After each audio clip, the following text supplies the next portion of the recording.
这款机苗的话，我是看到队友有装，就是觉得蛮好看的，就把自己买了一组复刻品装上去。平常的话，这本机苗我只是装爽的。黑色斑点的部分呢，就是拿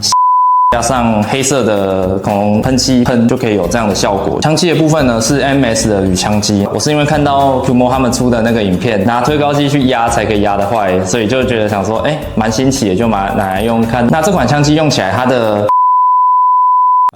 好想破千赞啊！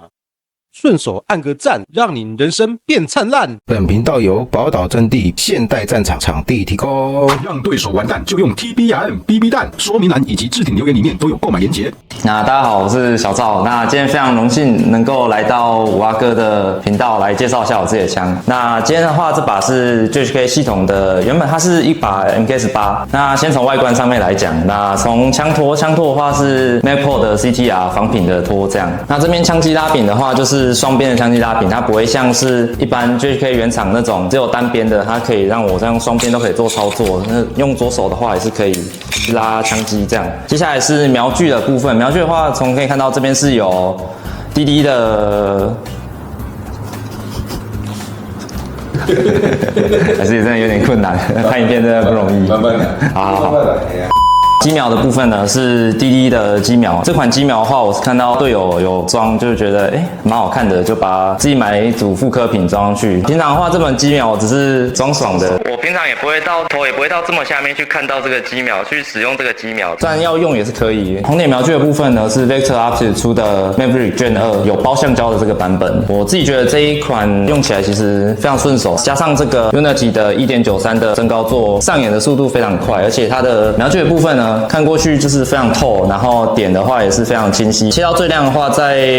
可能珊瑚或是宝岛那种夏天的大太阳也是可以看得非常清楚。那鱼骨的部分是我在露天上面找的，就是卖家自己 CNC 做的鱼骨，那非常纤细，握的话也非常好握，也不需要装握把就可以。在可能 CQB 的话也是非常的灵活这样。那火帽的部分是 Nomeski 的消焰器，我自己觉得这款火帽的外观我蛮喜欢的，所以就买来装上去。那这是复刻品的。那外管部分是枫叶家出的铝外管，这样它重量非常轻，而且长度刚好可以在这个护目里面这样，然后搭配上这个火帽的话，整体我感觉效果很不错。那枪托这边这个 QD 扣呢，可以让我搭配前面这个仿品的 Magpul 的 QD 座一起做搭配使用，可以非常方便的去连接我的那个枪背带。那这边这个防尘盖的部分呢，是在露天上面找工作室请他们做的。那这个防尘盖的话，可以自己找你想要的图片传给他们，可以帮你刻制上去这样。那我这边下机匣部分有装这个对锁插销，它防止你的pin打一打掉下来这样。虽然没有看过有人没有装这对手插销打一打pin掉下来过。这个还有个好处是让我在没有要开枪的时候，我的手指可以搭在上面做一个停靠这样。对手插销的部分呢，要装的话非常麻烦，要把整个下枪身的火控都拆出来才能装这个东西这样。接下来是卸弹钮部分，卸弹钮部分也 3D 列印的加大的弹匣释放钮，这总体而言用起来非常好用，就是可以让你比较快速的去按到那个卸弹钮。那握把部分就是复刻的 Ergo 握把，这个握把的话，因为它外面有包一层橡胶的材质，握起来非常舒适，而且原品的话是标榜说你可以枪从水底拿起来之后，你还是可以非常稳固的握把，不会像一般塑料的握把这样可能流手汗或是握把湿掉的情况下就不好握持。那这弹匣型的部分呢，是之前在枪店看到觉得还不错，然后就买了。我也忘记说它这是什么牌子的，就是一个铝合金的弹匣型。它有个好处是它可以把你的扳机护弓往下移，可以让你扣下扳机的时候稍微比较容易一点，就有点类似那种加大的扳机护弓的效果这样。那大家可以看到这把枪上面有喷条纹的效果。那这个喷漆的部分呢，是拿恐龙的玩具枪喷漆。在喷漆之前呢，就是先把这个枪身先拿1000到1200目的砂纸，把它枪身稍微打磨一下，先上一层你想要的底色，然后贴纸胶带之后再喷一层颜色，就可以达成类似这样的效果。这边这个黑色斑点的部分呢，就是拿洗衣网加上黑色的恐龙喷漆喷，就可以有这样的效果，就是稍微有点点缀的部分。为什么要喷漆呢？因为觉得很帅这样。那喷漆过后呢，整个场上基本上找不到任何一把跟你一模一样的枪。那弹夹部分的话也是有做喷漆，喷漆的话就是让它可以更 match 整把枪的颜色这样。那有个缺点就是这个弹夹掉到场地上基本上找不回来。那我做法是会在弹夹上面写数字编号，这样让我知道说，假如说今天下场我发现可能4号弹夹有出问题，那我回去的话就可以针对就是这一支弹夹去做维修，这样比较方便。那接下来讲内购的部分，先从下枪身的内购讲好了。那下枪身的内构的部分呢，都是 GHK 原厂的，没有动过这样，因为它原厂的火控其实都是钢制的，那强度其实非常够，不太需要有什么更改这样。拖杆的部分呢，缓冲块就是原厂的，弹簧的话我有换尾翼的附近簧，那因为 GHK 它原本的附近簧有个问题就是它太软了，用尾翼的话可以让它后坐力稍微有提升一点这样，附近的话有比较确实，不会像 GHK 原厂这样软软的感觉。上枪身内构的部分呢 ，Hub 座的话是原厂的 ，Hub 皮的话有换4V AD 的皮。那内管部分呢，原本是一根闲置的 TNT 的370的内管，因为没有在用这样，所以就把它裁断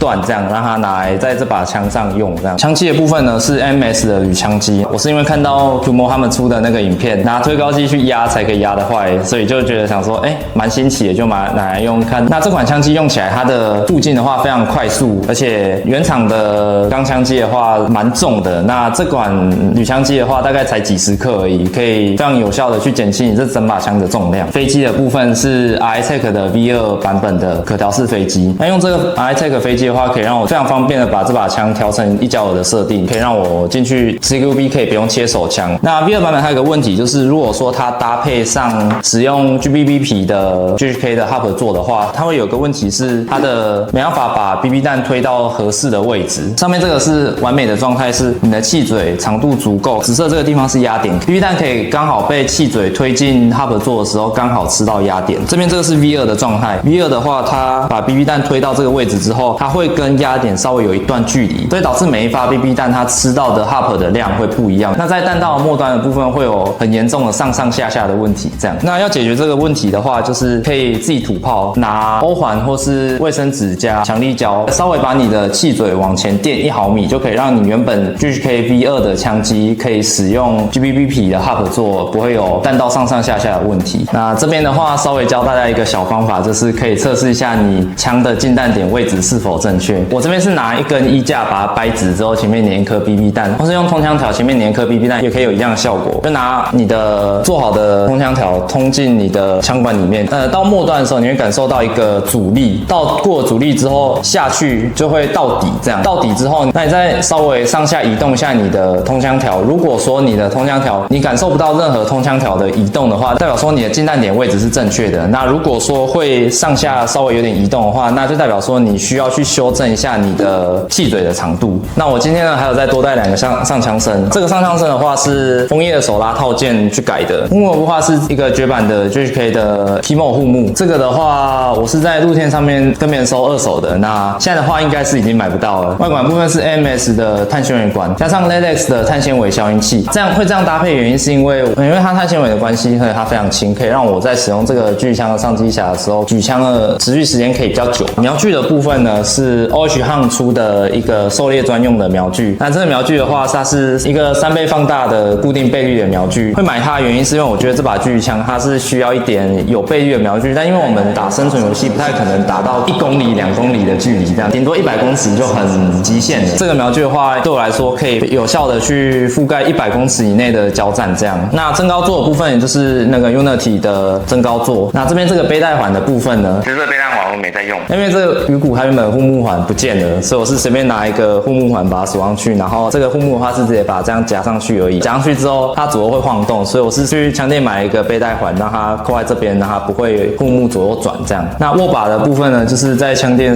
买的一个塑料的握把。那这握把的话，我不太常会去握它，它只是让我可以抵住掩体，在抵住掩体的时候比较稳固。那这边护木这个地方我绑一些闪绳，那我在握持护木的时候比较舒服一点。那瞄具保护盖的部分，它这个是我自己找认识的人去3D 列印一个 size 刚好的保护盖这样，然后去枪店买一片刚好大小的亚克力片，直接把这样塞进去，这样保护一下这个瞄具，不会让它直接被 BB 弹打碎。那这保护片的话，红星有卖，就是可以自己客制化你想要的大小。内构的部分呢 ，Hub 座是4VD 出的那一款 Hub 座 ，Hub 皮呢也是4VD加出的橘皮。精密管部分呢是510mm的枫叶管，这样搭配起来的话，这把狙击枪在打大约70到80公尺的目标的话是没有问题的，因为它是手拉套件的关系，所以它的出入非常稳定，大概就是100正负1而已。那枪机的部分呢，它这个气嘴是要再稍微加长一点点。枫叶它出的这个是原本是做给 V2 版本的，如果要使用 GBB 皮 Hub 做的话，那可能需要把它的气嘴是像刚才那只讲的一样，稍微把它加长一点点，才可以让它适配使用 GBB 皮的 Hub 做。枫叶的话，他们已经有出加长气嘴的版本。那如果说有用枫叶手拉套件的话，就稍微等一下，等他们的加长气嘴版本出来之后，再直接做更换就可以了，不用像我一样还跑去自己把它加长，这样太麻烦了。稍微补充一下，那这个下枪声的话是请 AMS 他们做定制的，下机匣的枪声部分用 GHK 原厂的枪声，那里面内购的话，大部分也都是 GHK 原厂，但是这个扳机簧的话，换成 AMS 他们家自己出的加重扳机簧。那扳机簧的话，可以让它扣压的手感更为清脆，这样。那这边这个双边射旋钮的话，因为这把下机匣已经组一段时间，有点忘记说它这个射旋钮的话是哪一排的了。不管这个 QD 扣的话，也是跟另外一个下机匣一样，是用这个有 QD 扣的扣杆固定片。枪托部分的话，因为我蛮喜欢 CTR 后托它底肩的这个感觉，所以我这里也是使用 CTR 的后托。对手插销的话是用 AMS 他们家出的碳纤维对手插销，那我蛮喜欢这个，因为觉得碳纤维是蛮潮蛮帅的。虽然已经喷漆看不出来它上面原本碳纤维的那个网格了。握把的话也是跟前一个上机匣一样，是使用Ergo的握把。我真的个人非常喜欢这个握把，因为它外面有包一层橡胶的材质，让握持的感受上是非常的舒适。缓冲管的话，这个缓冲管是直接拿电枪的缓冲管直接把它锁上去。它这个风刃手套套件，因为它不需要真的有 buffer 跟缓冲簧在缓冲管里面，所以我就是直接拿电枪的缓冲管直接锁上去做使用，这样啊。接下来这边这个上机匣，刚刚有提到原本这是一把 GHK MK18，那基本上这个上机匣很多部分都是从原本那一把 GHK MK18换下来的。那时候是因为有了一胶耳枪跟工业手套套件后，就觉得说好像缺一个能够填补那两个上机匣中间的一个空隙的一个枪，这样，所以就是我把之前 MK18 剩下的零件就拿来打大概40到50公尺的步枪，这样。那先从火帽说起，火帽的话是之前在珊瑚二手市集上跟别人买的 S-Tech 的发光器，这样。枪管跟护木的话就都是 GHK 原厂的。前握把部分呢是一个复刻品的 BCM 握把，那握起来的话非常舒适，可以让我非常稳定的去做 C 握的动作。那这边枪声的话，我是去露天上面买 GHK NG 品枪声，来的话就是什么都没有，就只有一个空的上枪声，来可以自己去搭配你想要的 hub 座跟防尘盖还有助推机。大家可以看到我这个枪是没有装助推机柄的，因为我觉得它用不到，而且我没有钱。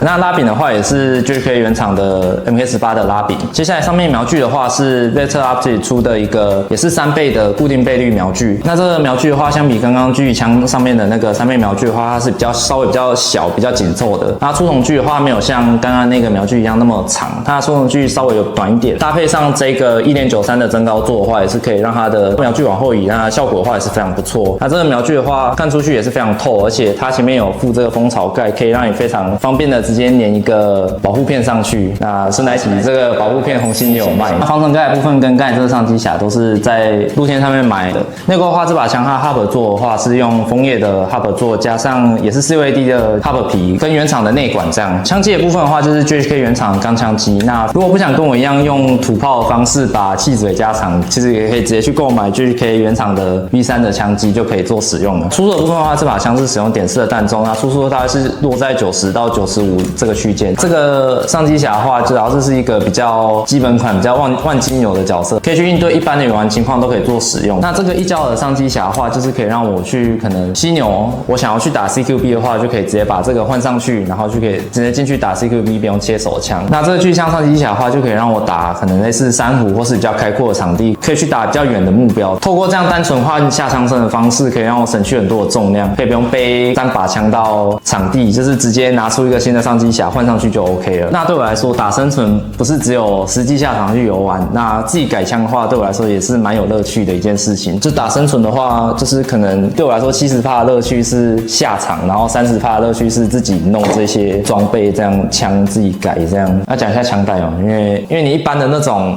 黑色的那种那个扁的枪带是没办法使用，是要用这种才会比较方便一点。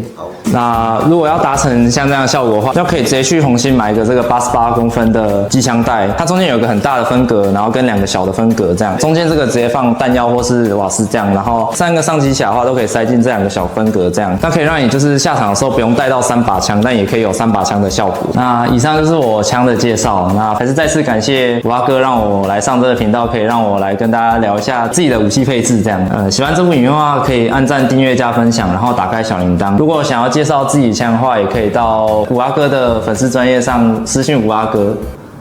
这样。好。